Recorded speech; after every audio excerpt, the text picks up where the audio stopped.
issue kasi ngayon itong may balak bang si former President Duterte na babalik sa Malacanang. Kayo, anong masasabi nyo? Papayag ba kayo na si Tatay Digong natin ay babalik sa Malacanang? Okay? Palakpakan! Ayan. Narito ang Balitang Pinoy TV.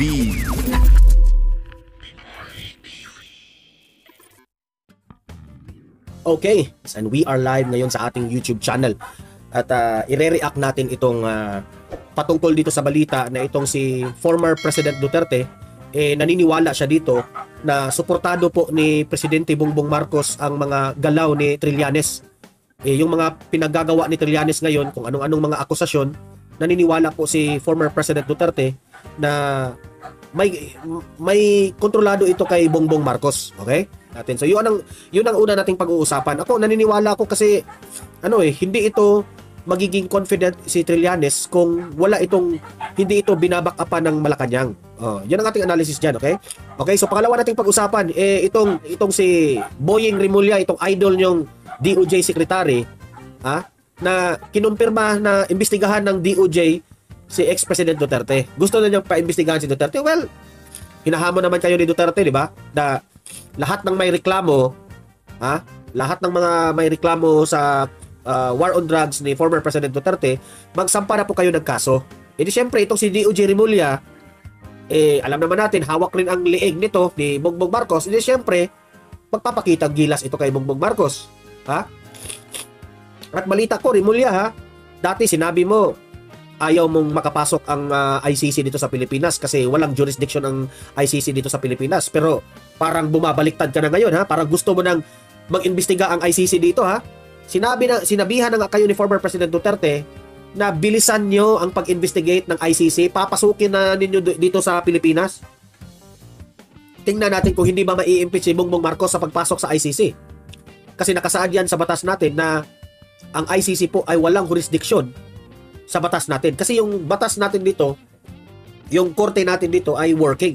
Okay? Hindi naman, ano tawag doon? Hindi naman siguro kagaya tayo ng ibang mga bansa na wala na talaga, na overcome na sa mga rebelde ng kanilang bansa, di ba? Working naman yung judiciary system natin. Bakit natin kailangan ng ICC? Kasi hindi nyo kaya mapatalbog si former President Duterte. Kaya nangangailangan kayo ng ICC. Sabi pa nga dito, bilisan nyo ICC. Magpunta na kayo dito sa bansa. Para malaman natin, para you will have the pleasure na si former President Duterte ay will rot in jail. Sabi nga ni Duterte, di ba? So yan po ang mga pag-uusapan natin. Itong tatlo. Pero bago ang lahat, bago natin ito pag-uusapan, help me po na i-like muna at i-share itong video na ito para guys kakalat ito sa taong bayan. Okay, sabay-sabay nating i-like muna at i-share itong video natin, Facebook at YouTube. 1, 2, 3, go. Okay, like and share para maraming makalam.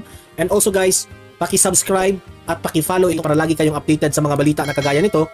At ma-notify ang inyong mga cellphones kung meron tayong breaking news. Okay? So, kagaya nito, breaking news ito. So, sabay-sabay natin i-follow, i-subscribe, Facebook at YouTube. Ready? Follow, subscribe. 1, 2, 3, go! Ayan, thank you very much.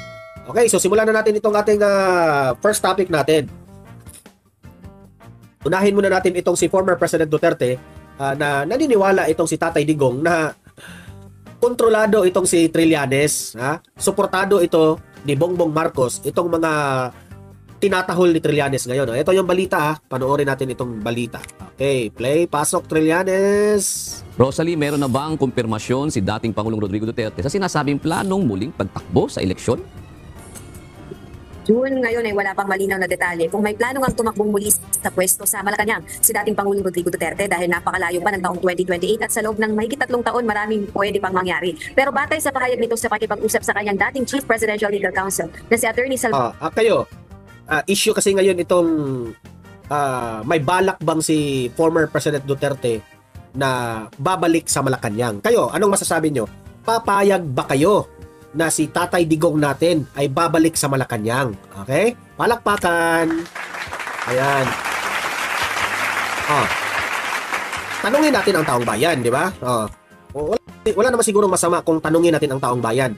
Gusto nyo bang maibalik si Tatay Digong sa Malacanang? Sige, mag-ano kayo dyan, mag-chat kayo dyan. Tingnan natin kung gusto pa ba ng taong bayan si former President Duterte. Salvador Panelo. Ayon sa former president, dahil sa mga ginagawa sa kanya ngayon na pag-atake, mapipilitan siyang tumakbong muli sa Oh, ayan oh. Big yes. June Cabusao, yes na yes. Ayan. Palakpakan kay Oragon Mix Vlog. Ayan. Delancey LC Vlog, yes. Ayan, ang dami nang nag-yes. Ayan. Payag na payag, Don Mar. Dami na nga kaming gustong magbalik si Dutatay. Ayan. Ang dami oh. Ayan, Dudi TV, Duterte pa rin. 2028, ayan. Socrates Tero, yes na yes. Ayan. Yolanda Caranto, yes na yes to former President Duterte. Ayan oh. Tingnan nyo. Ang dami pong gustong maibalik si former President Duterte sa Malacanang. Nanay Tita yung ating moderator. Gandang hapon, Sir Donmar. Emido Dargantes, yes. 100% yes. Ayan, ang dami ng mga nagsasabing yes oh. Tingnan nyo na. Ha? Ang dami pong gusto kay former President Duterte na maibalik bilang kahit man lang Vice President or President ng Pilipinas. Ayan.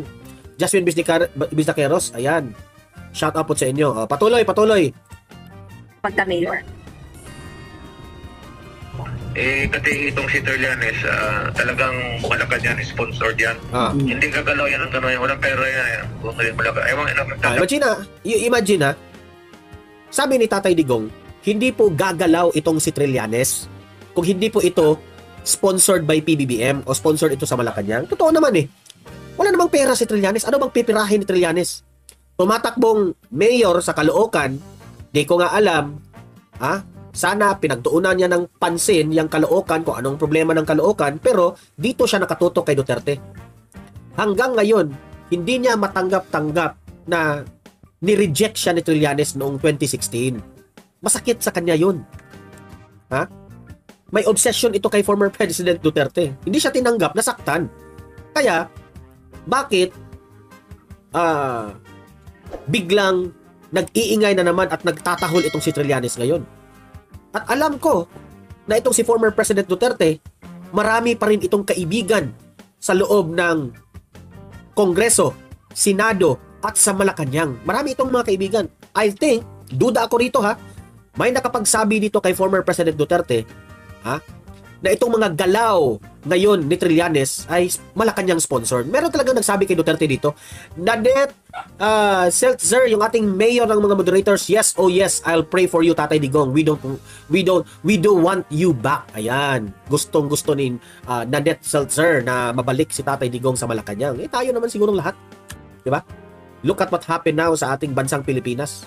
Kawawa na naman ang mga inosenteng tao dito sa mga biktima ng biktima ng mga nalulong sa bawal na gamot, 'di ba? So kasi itong si Trillanes talagang Malacanang sponsored 'yan. Hindi gagalaw 'yan ng ganoon. Walang pera 'yan. Ewan ko, nagtataka ako. Bakit ang Malacanang wala namang kaming kasalanan sa kanila? Correct. 'Di ba? Wala kayong kasalanan, Mr. President. That is true. That is correct. Pero ito yung mga buwaya. Yang Malacanang na yan at itong mga kongreso, mga buwaya ito, Mr. President, sa kapangyarihan. Buwaya sa kapangyarihan. Kaya, takot na takot sila na matalo sila sa mga Duterte. That is very obvious. Di ba? Sabi ni Nanette, people power na. Di ba? So, alam ng Malacanang, alam ng mga kongresista na mas sobrang lakas ang mga Duterte sa taong bayan. Alam nila yan. Kaya, hinihila nila pababa ang mga Duterte ngayon. Pagkatapos ng 2028, panahon ng kampanya o eleksyon at that time, diyan na sila magdi-decide kung talagang tatakbo ba sila, kalabanin ba nila ang mga Duterte. As much as they have more time para siraan ang mga Duterte, as early as now, sisiraan na nila talaga ang mga Duterte. Ganyan talaga. Kasi alam nila na VP Sara will back into power as alam naman natin, Vice President na naman siya, pero ang kanilang kinatakutan will back into power itong mga Duterte. Bilang presidente, wala siya magawa eh. Alam ko, dyan sa Kongreso, ang dami pong natutuwa ng mga congressman, mga representatives, kasi po, walang nagbabantay sa korupsyon ngayon. Nung panahon ni Tatay Digong, binabantayan sila, hindi sila makaraket. Ngayon, itong administrasyon ni Marcos ngayon, Walang nagbabantay, racket lang sila ng racket. Kawawa yung taong bayan, pera ng taong bayan, inaabuso nila, di ba? Huwag na tayong magbulahan. Play.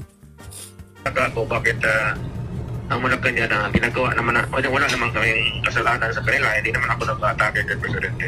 Pero alam ko na si Trillanes nagtrabaho kay President Marcos. Correct. So, pagka ganon, mapipilitan akong tatabo uli ng mayor. Naniniwala si dating Pangulong Rodrigo Duterte na Malacanang ang nasa likod ni dating Senador Antonio Trillanes IV nang humarap sa pagdinig ng House Quadruple Committee o Quadcom kaugnay ng extrajudicial killings o EJK sa anti-drug war ng kanyang Imagine administrasyon. that one, ha? Imagine that one. Ito yung nakapagtataka. Lumutang si Trillanes sa Quadcom. Nagpresenta si Trillanes ng mga ebidensya. Nagpresenta siya ng mga akusasyon. Hindi naman, sa tingin ko, hindi naman yun ebidensya. Ano lang yun? Gawa-gawa na ebidensya. Okay? Nagpresent si Trillanes. Ewan ko ba, itong Quadcom na ito, bakit hindi nila tinatanong si Trillanes? Para patas ba? Diba? Si Duterte, lagi nilang ginigipit sa kanilang mga tanong. Bakit itong mga Quadcom na ito, dapat gigipitin rin ninyo si Trillanes ng kanyang mga akusasyon? Hindi pwede yan na hinahayaan nyo lang si Trillanes na sasabi sa kanyang mga akusasyon. Dapat kayong mga Quadcom, kung tunay kayong investigador para sa taong bayan, dapat tanungin rin nyo ng tanungin si Trillanes. Saan mo nakuha yan? Saan ka nakakalap yan? Sino ang nag-encode sa PowerPoint mo? Ha? Paano mo nasabing merong mga bank account na ganyan? Di ba? Pero wala. Hindi nila ginigipit si Trillanes. Hinayaan lang nila si Trillanes na maghasik ng lagim doon sa loob ng Kongreso. Naghahasik ng kung ano-anong mga kasinungalingan. Di ba? Matagal nang inaakusahan ni Trillanes ang pamilyang Duterte na tumatanggap ng salapi mula sa drug lords. Plano na ng dating presidente na magsampa ng kaso laban kay Trillanes.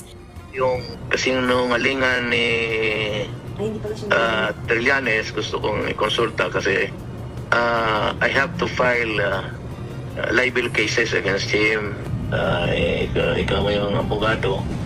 So, para baka sabihin ng tao totoo. Sabi ko na isang clipping doon, wala. Sabi ko nga kung totoo yan, I will ask my daughter to resign as vice president. At yung anak ko, mayor, mag-resign dapat. Dapat lang kung totoo.